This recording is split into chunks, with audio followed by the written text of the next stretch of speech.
Welcome to the Style Sports Hub, presented by UF Health Medical Group Orthopaedics. Hey everybody, welcome to the Sports Hub podcast presented by UF Health Medical Group Orthopaedics. I'm your host, Kyle Coppola. Today, we are talking with Travis, Rima, and Marcus Niblack with Leesburg Parks and Recreation. Thank you guys for coming on the program. Thanks for having us. Yeah, you guys have got a lot of exciting things going on. Of course, we got the Susan Street project, which is off the ground, had the groundbreaking there last week or 2 weeks ago. It goes really fast, but that's really exciting. Let's talk a little bit about that Susan Street project, because we talked about it about a couple of months ago when you guys came on the project, but now actually going and seeing bulldozers on the ground. They got the thing torn apart. Really, it's exciting what's coming to Leesburg. Yeah, we're really excited about the project. And once we got the notice to proceed and got it to Kingdom Construction, our contractor out there, they wasted no time. They went out and started the demo. And it's really it's one of those projects that's been a long time coming, and seeing it actually in fruition, come to fruition is really a good feeling. So right now they have all of the ball field, the old ball fields, the fences, the scoreboards, everything's down, and just last week all the buildings are now down. Yeah. So you go out there now and it is looking like a blank slate. Excited to get the grading and everything done out there, and then tear it down and then rebuild it back up. Yeah, and it's super exciting, especially for the local youth in our community. For those who don't know about this project, why was this project necessary? Because obviously you had the ball fields back there, and you also had the rectangular field back there, but why was this necessary now? We, looking at the projections of growth in Leesburg and looking at where we're at right now, we had actually outgrown Susan Street for our Pop Warner football program. We have a great Pop Warner football program. Marcus will get into that a little bit here in a little bit, but we couldn't even host games there anymore. We had so many teams, so many people coming in to watch games. We partnered up with the high school, thankful for the use of the high school field, and have been able to play at their stadium for the last 4 or 5 years. Our soccer program is by numbers our biggest program that we have in the city of Leesburg. Mm-hmm. If you go out there on a Tuesday or Thursday night during the fall and see soccer, we have soccer being played sideways on football fields. We have soccer being played on outfields and on the Susan Street grass. It's awesome to see so many kids out there, but it'd be nice to have some more space to really improve and enhance that program. So we saw the numbers we were at, and we see the numbers where we're projected to be, and we just needed more space.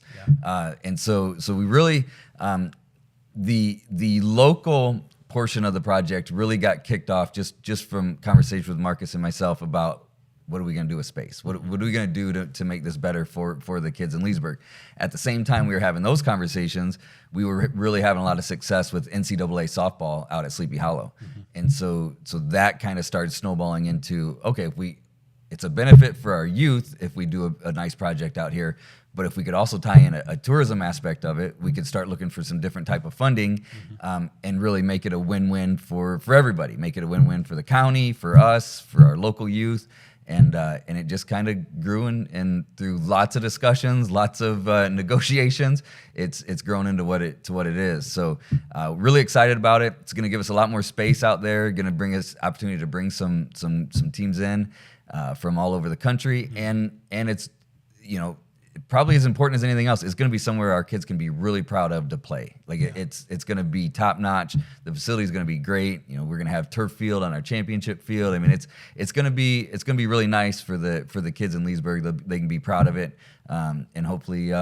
give some kids some inspiration. Yeah, second turf field, I think, in Lake County, other than Outdoor Christian Academy, as far as I know. So that's really exciting. And Marcus, I saw your kids at the ceremony. They were super excited about the whole thing going down, and this has got to be an exciting moment for you. Very, very more excited about our community and our kids. Though the opportunity to provide something this nice, this quality for this community after living here your entire life is amazing, and then seeing the process start and where we started from, and just seeing the leadership that we have in this community, it's exciting because we got bigger things that we're looking to do in the long term. So Very excited about this project. What does it mean personally to you, having grown up in the community and seen it? I think also Alan Reisman he touched on this subject as well. Growing up, there weren't a ton of fields in the area, and now you're going to have this beautiful complex in the back, 4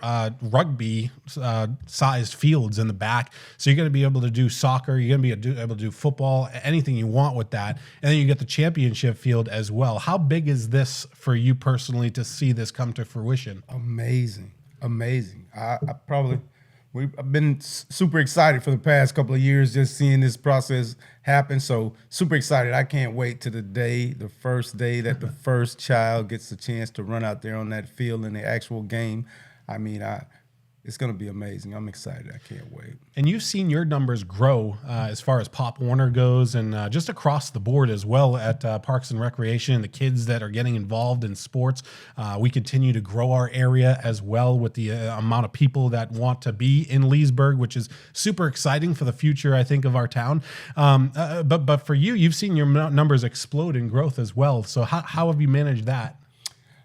We got a great staff. Great city staff. We got great city, like our field guys are awesome by preparing the fields and helping us find space to do all of these things. And then our partnership with other city entities like the high school or anywhere else, we work real well with those guys. So it's just a great place to be when it comes to that kind of thing. So everybody kind of jumps on board and lends in, and we get it done. And I mean, I want to commend you guys on what you guys do as well. You take care of the fields very well. Sleepy Hollow always looks really good. I mean, Susan Street looked good, even though it came to the end, and now it doesn't look so good. But they're under heavy construction over there. But that's going to be really cool to have 4 natural grass fields. There's so much diverse stuff that you can do at the complex, which is really exciting, Travis. Yes, it is. And I do want to touch base on what you said with the fields in great shape. The fields get a ton of use. I mean, we're bringing in colleges, we're talking Sleepy Hollow right now, bringing in colleges, playing 7 days a week. We have our youth stuff out there. So it is good to give some kudos to our field crew. Steve Strickland's our athletic field manager out there, and he has a staff of six with him that do it. So when you start talking about I think Susan Street's 26 acres of ball fields. You have 70 some out at Sleepy Hollow, and you add Pat Thomas in there. To have 7 people on a staff to really maintain all of that, it's a lot of work. Yeah. So it is good to give them a shout out, because they don't always get to sit here and do podcasts and get the pats on the back. So yeah, they do a great job, and I know just in the past 5 or 6 years, I think we're starting to receive more of the calls of the kudos calls instead of the complaints that we might have got 9-10 years ago. So when you start getting those turnarounds, it's great for the staff. But yeah, so back to Susan Street. So we have the 1 championship field that's turf, the 4 auxiliary fields that are all Bermuda sod, rugby size, and then we do have 1 more we call the auxiliary field. That's going to be more of a flat grass area. A lot of warm up, a lot of practices. Probably not as many games to start out with, but having that as a good warm up and practice area takes a lot of the pressure off of the fields. The games a lot of times aren't what give field maintenance guys headaches. It's the practice when you're working your 20 yards end zone, red zone packages. You pound on that grass over and over and over, and goalies. If you ever go to a soccer field, the goalies have a big dead grass area because that's where they always are stomping on grass. Yeah.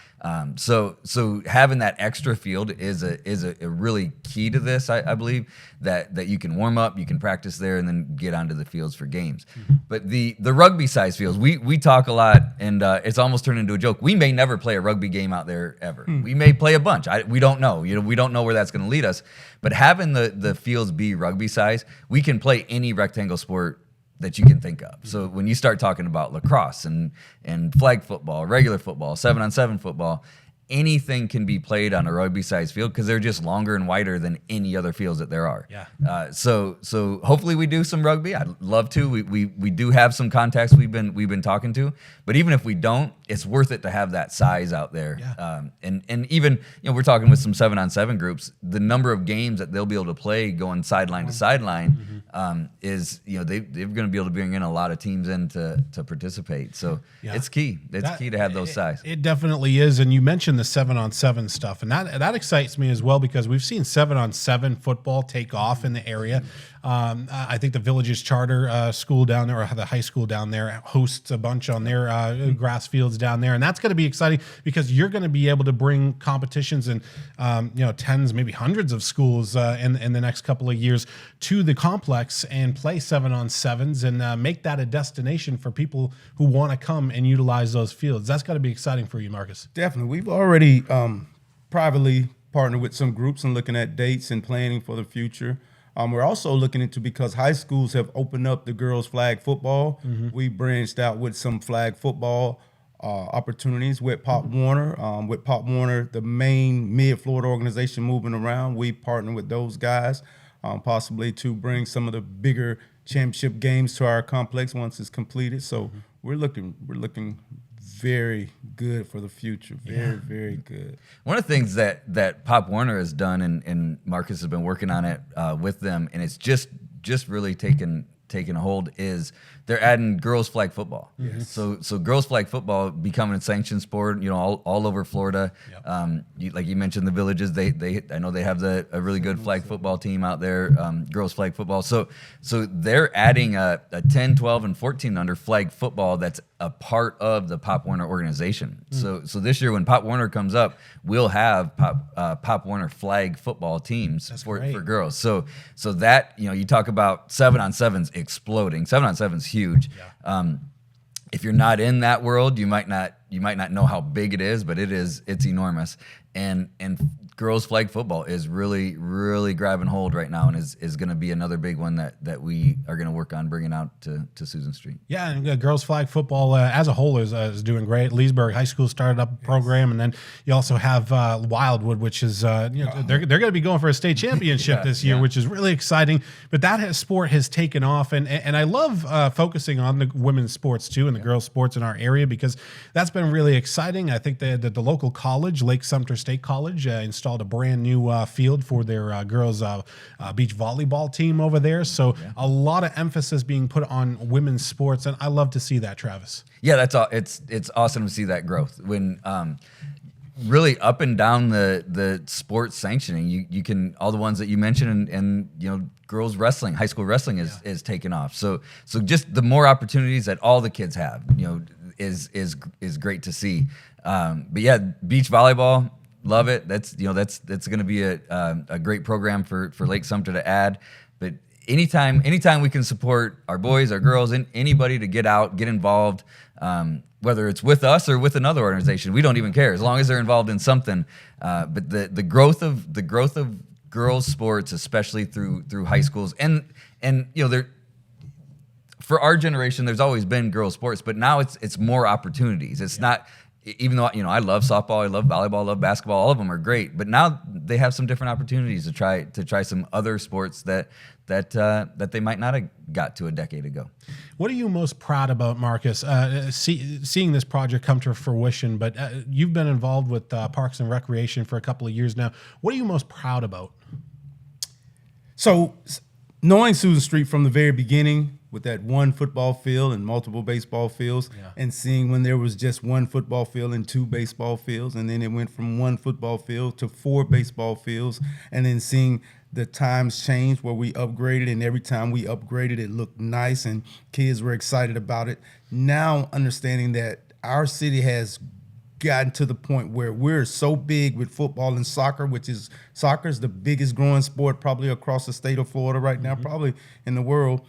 So knowing that soccer is growing and football is growing, and now that knowing with our staff that we can operate all the rectangle sports on one complex, where we can focus on that one complex in those sports, and then having all the the square field sports on one complex, is going to be amazing for recreation. From a recreation standpoint, it makes it so much easier to plan, to organize, to practice, to run those programs, because football and soccer run at the same time. And I can't wait until the night that I can see where we're having football practice and soccer practice at Susan Street at the same time. It's going to be amazing. Because those are our two biggest programs. That's super exciting that you're going to be able to do that. Guys pushing the sled. You mentioned the the maintenance of the fields, the goalies, and everything that you guys are going to have to put into to that. But that's super exciting. You got to have those fields being used by the local youth groups, and not just the local youth groups. We're going to be talking about the adult programs that you have going on for the Parks and Recreation in just a little bit. But Travis, I was at the groundbreaking. You had an interesting story about how you came to the Leesburg Parks and Recreation and kind of saw Susan Street for the first time. Tell us a little bit about that. Yeah, that was, and that's 100% true story. I went home and told my wife I told the story, and she laughed at me. But yeah, it was, I don't think there's any way about it. The recreation department had gone through some turmoil a couple years before I had joined, and so 2014 is when we started, and there was some things that we needed to polish up and make better, and I remember coming in and having a stack of those on my desk right away. So the first 2 weeks we're working away, plugging away at some of those challenges that we kind of were left, and went home, looked at my wife, and said, "What did we get ourselves into? Like, I don't know what I'm doing. I maybe shouldn't have done this, right?" And then the next night it was fall, and the next night went out and to see the soccer program, just see how it was going, and just seeing the kids out there running around, kicking the ball, smiling, having a good time. It just really clicked of like, okay, that's why we do it. The kids are loving it. They're having a good time. All the stuff behind the scenes that we're working through as challenges don't matter. Like that's why we're doing this. And so, a couple weeks ago, I think Marcus will remember it. We're sitting in office, and anytime you get into projects, there's always hurdles. And so we had a couple that we're working through, and I looked at Marcus. I was like, "What are we doing? Like, what did we get ourselves into?" And he's like, Just remember, when we open this up next January, and you got the kids playing and throwing the football around, kicking the soccer ball around, that's when we'll say it was worth it." These next 8 months, we'll see. But that's when it really, like it really. If anybody knows Marcus, grew up in or around Leesburg, or knows me at all, we are about the kids. Like we want the kids to have opportunities. We want kids that maybe normally wouldn't have good opportunities, good mentors, to get that through our programs. And so I love sports tourism. I love the adult programs. I love everything about what we do in recreation. But there is nothing more important to us than affecting kids day to day through recreation. Yeah. It's not always just about rolling a ball out and playing. There's a lot more that goes into it.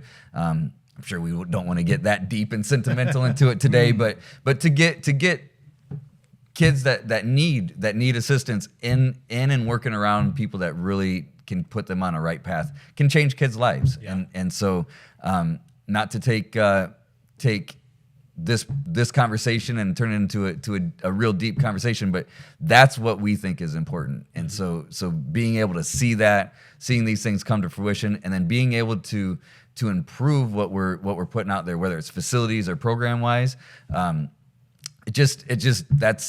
that's why we do it, and we're excited to see this new one get completed and get them out there playing again. Yeah, so I think right now we both need to see some kids playing some football. It'll be here before you know. We got spring football right around the corner, which is really exciting. May is when all the spring football games, and then August will be here before we know it. So that's going to be exciting. We'll talk a little bit about what you guys have planned as well for the Pop Warner and the fall as well. How this is all going to kind of disrupt things, not just for a year, but once this thing is finished, it's going to be really exciting. So we're going to take a short break here on the Sports Hub. We'll come back more with Parks and Recreation, Leesburg Parks and Recreation, when we return.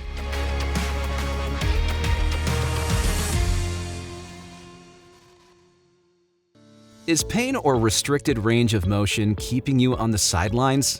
Get back in the game with expert orthopedic care from UF Health Medical Group Orthopaedics.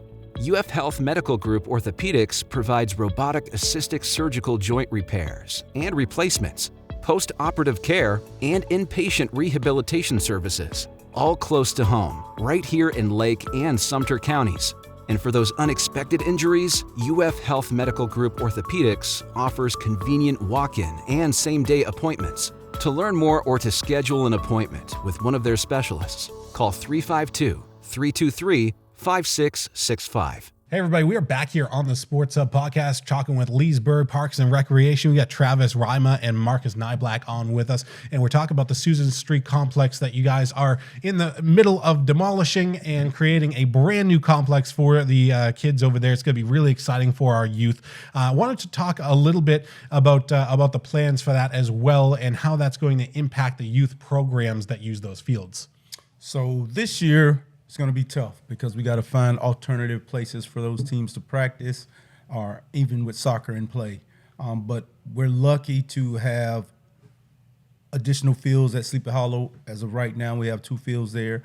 We have an open space at Canal Street where we have it set up for practice. And we have a great relationship with the high school where some of our Pop Warner teams are going to practice there. So we're going to have Pop Warner, flag, and soccer going at the same time. So we've worked it out this year so we can get it done and get through the season, but still looking forward to next year where we can have it all in one location. Yeah, just a little bit of a challenge this year, but once that complex opens, everything is going to be fantastic. Has that been a little bit of a challenge trying to find places for these kids to play? Absolutely. Yeah. I mean, anytime you shut down a complex that was getting a lot of usage, and put it on pause for a year, we'll call it. It creates some hurdles, creates a few headaches, but that's one of the things Marcus has touched on a couple of times is we work really hard to have good relationships with people. There's absolutely no way that we can do any of this stuff by ourselves. So whether it's the relationships with the high school or any other places that we need to use facilities, we work really well with them. When the high school needs to do some stuff at our gym or they use Pat Thomas Stadium, we're always there, open door, work with them, help them out, and then they kind of do that in return. So right now, when we go into this fall, if we have a flat, open piece of grass somewhere, there's probably going to be somebody practicing on it. So we'll make sure everything's safe, everything's in order, everything's taken care of. But for practices, if it's flat and it's open, we're probably going to be on it. And I think all of our participants that we've talked to so far, coaches and people who help organize, they're all good with it. They understand. They see what's coming. They're excited about what's coming. And if we have to take a 8-month break and play on some soccer on an outfield at Sleepy Hollow, then everybody's willing to do that because they see the light at the end of the tunnel. Yeah, and the light is going to be very bright, and once this thing is completed, is going to be exciting. But you guys got a lot going on, not just at the youth level, but also at the adult level. You guys have done a great job with the programs at the adult level. Marcus, can you talk a little bit about that? So we have adult kickball, which is amazing, adult soccer, which is humongous and very popular, and we have adult softball coming. For that would be involved in these complexes. We also offer adult basketball. We also adult pickleball. Pretty much all the same sports that we offer for the youth, we offer for the adults as well. Are you seeing a lot of retirees in those, or are you seeing local people that just want to be involved and depends get on back the in sport? sports? Yeah, Depends on the sport. Pickleball, you see a lot of retired people mixed in with some of the local people, but usually our softball or our kickball actually brings people from across the entire county or our Central Florida area. They bring teams in and they participate in our program. So, if you want to get involved in something like that, Travis, how do you guys get involved? So the best resource we have is a website. So and on our website we have a 30-page packet. It's the 2025 program guide, and it has everything listed out there of what we do. So any Pop Warner program, any soccer program, all the ages, the dates, everything is right there. And then you just click right on the program guide, and it'll take you to our sign up page. So adult signups are in there. All our youth signups are in there, but it's really a great resource right on the front page of our recreation website. got as much info on that thing as possible, but that's why we don't print it out, 30 pages color, but it is on there, and is a great resource for anybody looking for that information. And then you can always call us too. I mean, our phone number is right there on the website. Our front desk admin ladies would be happy to help people Absolutely get signed up. I also want to say that you guys have a tremendous economic impact in the area as well. You guys, for all of the events that you put on and do, what's the local impact been like with all of your events that you've been doing as well? Because I think that you've been having a fantastic impact with the local economy. Yeah, that's a big portion of recreation departments countrywide, and a lot of times when we start working on bringing in that economic impact, people don't realize who we're competing with, and we're competing with people from all over the country for some of the events that we have. So I would say our biggest ones we have right now going on at sports related are NCAA softball. We work with the spring games real close, like I mentioned, collaboration. So spring games out of Claremont and Discover Lake. We work really close with Discover Lake and us. So we kind of have a three-legged stool situation there, where spring games brings in the teams. Discover Lake helps us out with some or helps them out with some funding, and then we provide the facilities. Our get out of that is that then people stay in the hotels, and they do all the cliches, stay in the hotels, eat in our restaurants, shop in the shops, fill up their cars with gas. Like that's that economic impact. Economic impact estimators can, they all are estimators, but the estimated economic impact for just our softball last year, which was college softball, and then our youth on the weekends, was over $5 million of money that comes in from out of town, stays here when the people go back. So $5 million is a lot of money. The other one that we have that's really been good is fishing events. So all the major fishing events, Major League Fishing, Bassmaster, Florida Bass Nation, Fishers of Men. These are all national organizations that come in and love the fish on the Harris chain. About 8 years ago, we did a renovation out at Ski Beach that made it even more conducive for those type of events. And some of those events, like one event for a week, will bring in a $2 million economic impact, because the anglers will come in a week before, they'll stay for a week, then they'll fish for the week, and then they'll go. I think our smallest economic impact with those that we work with is $200,000. So last year we hosted about 11, we average about 10 to 12 a year that we bring in, that we really partner with, and depending on size, from year to year, we're looking probably between 5 and 15 million of economic impact just from the fishing events. Yeah. So as you know, the fishing has always kind of dabbled in and out. Softball and baseball were big right when Sleepy Hollow was built, and then it kind of faded away.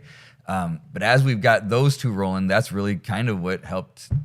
That final piece of the puzzle to Susan Street, getting the Susan Street project done, was what could we do to keep bringing that economic impact, just another avenue for it. So, our like I said, everything we do is collaborative. So when Marcus is talking with our 7-on-7s, our flag football folks, it's not just us sitting at the desk getting the referees set up, getting the collecting the fees. Like, we work with other organizations. So like at fishing, we work with Go Sports, Greater Orlando Sports Commission, and Discover Lake.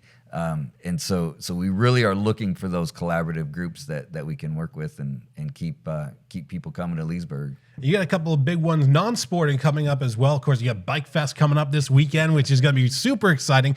Always like to see the town come alive with Bike Fest and hear the roar of the engines and the exciting bands that come here. It's always an exciting thing. And talk a little bit about that and kind of some of the bigger events that you got coming up, including Memorial Day and then 4th of July festivities and everything you got going on. Yeah, so October 2023, we started our special events department, and part of special events was Bike Fest. So as the partnership dissolved, that was something that was given to the recreation department, and we love having it. It's been great. We have two great employees in the special events department, Maggie and Miguel. You kind of just wind them up and let them go. They are crazy creative, and I know Marcus on some of the things he's going to be talking about here in a second. He'll call and get some ideas from them too, because they just have that mindset. They're creative. They know how to make those things work. They've done events all their careers. Yeah. But there's none bigger than Bike Fest when it comes to the city of Leesburg. So we're gearing up for it. I think we're ready for it. I think last year we were ready for it. It went really well. But we did plan it in 4 months, and so there was we had a page of notes of things that the public may not have seen, but behind the scenes we wanted to clean up a little bit. Yeah. And I think as the planning's going right now, it's great. And this is, you want to talk collaboration. I don't even know if I want to start listing them because I know I'll forget somebody. But all of our city departments, they've always supported and been really good with Bike Fest, but I know and Maggie and Miguel really feel like they've embraced it as, what can we do to help you make sure this is a good event. So Lieutenant Whitley at LPD has taken on the public safety portion of this. Yeah. And there's a lot of things public safety wise that people see, and there's a lot of things they don't see. There's about 100-page incident action plan that he puts together every year. And it's good to have fun events, but they have to be safe too. So excited about that. Have some big bands coming in this year with Dirty Honey, Lit, Fuel. Oh yeah. Marshall Tucker Band just had one of their guys in the hospital, so we'll pray for him. But we were able to replace him with Wade Jennings for Sunday. He brings them out, man. He'll rock it out on Sunday. We like having that kind of that southern rock country on Sunday, where you can kind of play with that type of music a little bit on the Sundays. But we're really excited. From what we're seeing and what we're hearing, I think it's going to be a good one. That Leesburg Bike Fest, it has become one of the premier bike fests, I think, in the country. It since COVID, and when we came out of COVID, you guys took it to the next level. I went to it last year. It was fantastic. Year before that, unbelievable. I mean, what you guys are doing with it is terrific. Yeah, and I think we have to give a lot of credit to Joe Shipes and the Leesburg partnership that dreamed this up, I think 28 years ago now, and built it from a one parking lot event to a whole downtown three day festival. They did an amazing job. COVID really put a dent in everybody's giddy up when you start talking about events. So going into COVID, they had it rocking and rolling. Coming out of COVID, Joni Smalley did a great job of resurrecting it. Like it went from killing it before COVID, shutting down for a year or two to during COVID, and then she brought it back from the dead. Went with did a November event, did a one-day event just to kind of get its traction going. Yeah. And then, 2 years ago was their first time they went back to a 3-day event. And it was almost like you could tell people were just kind of dipping their toe in the water. Like, are we ready to start doing these big things again? And she took it and ran with it and did a great job. So we've just been able to pick up where they've left off, what they built up, and put some twists on it. And we hope for the city's sake and for them that we can carry on that tradition of just having really good bike fests and it's something we're really proud of, and it's something I think they should be proud of that they created it, they brought it to the city, and we just hope we can do them justice by running some great events. You got the radio stations here too. WJRR comes 101.1, which is exciting. You got lots of people descending on Leesburg. Yeah, Warrant, Buck Cherry one year who came in. That was super exciting. But other than Bike Fest, you also have a couple of other things going on as well. You got Rec in Saturday that I wanted to talk about, and then you got the Aquatics and Splash Pad that's going to be opening here as well. Yeah. Why don't you Rec and Saturday? So our Rec and Saturday events we created it after COVID, around it, yeah. Just to give our local community members something to do, and it kind of took flight. It came up with that idea because the community at the time was was craving more events, not big events, but smaller events that they can do with their families. And so we came up with the idea of the Rec and Saturday programs, and it took off. It was an experiment, but but the experiment worked, and so now they've kind of grown, and then we have our more popular ones, and then we have our newer ones that we're trying to establish. So yeah, they're great. So we have a daughter daddy dance. We got the brunch with Bunny. Here in June we'll be doing jazz and Venetian gardens. We also have in May our boat and food truck day, partner with Central Florida Dragon Boat Club, which will have one of the biggest dragon boat groups coming in doing dragon boat racing. That is really exciting. If you've never seen dragon boating, you want to make sure to come to that, because last year, over 600 people show up to that event. Yes. Teams, I think we had about 40 teams. Wow. So it turned out real well. Yeah, that's super exciting. The dragon boating is super exciting because that's huge in the villages and the surrounding communities, especially the retirees who get into that kind of sport. And if you've never been into dragon boating, it's a heck of a sport, and it's a lot of fun. Talk one more time about the aquatics you got going on as well. You got a pool over there. What I'm seeing take off is water polo in our area, and a couple of other aquatic sports are starting to take off at the area as well. Can you touch base on that? So the city of Leesburg has been a trendsetter for all these activities, with the facilities, with programs, and everything in this area. And I think with our aquatics, with our swimming pool, we created a big trend. We opened up not just a swimming pool, but it's almost like a amusement park. Our swimming pool is amazing. It's been one of the most popular things that we've opened up in the past couple of years. We got a great group of staff members over there as well running that facility.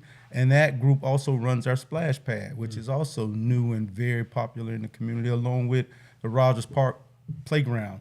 So our city leadership from the top to the bottom have been very instrumental in coming up with the funds and the process to develop amazing facilities in this city that benefit everybody. So yeah, one of the things we'd be remiss if we didn't mention is we get to sit here and have these conversations with you. We get the credit for having a lot of cool stuff going on, but absolutely could not do it without the leadership team that we have here in the city. So starting with our Mayor Reisman and our current commissioners, but also the commissions previous, to see the vision, see the ideas of what we had. They could just have easily had us bring these ideas and have Al, our city manager, kick us out of the office. They bought into what we're trying to do, and a lot of the credit has to go to them. We take them ideas all the time. Sometimes they're really good ideas, and sometimes they might not be. But they've from Al, our city manager, and our commissioners have bought into what we're trying to do. And I think as you see the projects come to fruition, as you see our programs, as they're going, and our events, you see that big city feel. Everybody's bought in to trying to make the city a better place to live for the residents. And I feel like we got to give all the credit to our commission, to our city manager Al Minner, and Deputy City Manager Rob Hicks. Between those guys and all of our other departments, it's great to see a community really work together, pulling on the rope the same way, whatever cliche you want to say with it, that everybody working together for the same goal. It's great to see. And I think, and from what I hear from folks who aren't involved in all this stuff day to day like we are, I think people in the public are starting to see it and recognize that we really are trying to make Leesburg a better place to live. It is. Downtown Leesburg, I don't think has looked better in the past 10 years. The beautification of this entire downtown has been great. You got businesses flocking back to downtown, which is really exciting. That must be fun to see, Marcus, to see downtown kind of getting revived here in Leesburg. Amazing. We are the lakefront city. And we are truly that. This place is becoming an amazing place to live, to be, to hang out. Our downtown is flourishing with the new restaurants and the new businesses and everything that's going on. And I think all of that is attributed to our leadership, because to get to that point, you got to have somebody at the top that can help fulfill those dreams and draw those businesses in. And then our community, the people who live here, are amazing. So it's a great place to be, to raise your family, to make it home. And so the more we put into it, the better we get. And Leesburg is a team from top to bottom, not just city employees, but businesses, everybody. We are a great place to be. Just love this place. So I'm excited for my city excited to see the growth, and we got bigger things coming. Believe me and Travis are cooking up bigger things after all of this. So we'll be back after Susan Street's done, hopefully pushing a bigger dream. So. Well, you guys have done an incredible job, and your entire team, from the top down, are doing an amazing job. So I want to thank you guys for coming on, giving us and shedding a little light onto what you guys got going on. But best of luck with the Susan Street Complex. Best of luck with what you guys got going on in the next couple of months. All right. Appreciate it. Thank you. Absolutely. Want to thank you guys for tuning in. That's going to do it for today's edition of the Sports Hub podcast. Want to thank our partner, UF Health Medical Group Orthopaedics, and we'll see you on the next edition of the Sports Hub next week. This has been the Style Sports Hub, presented by UF Health Medical Group Orthopaedics.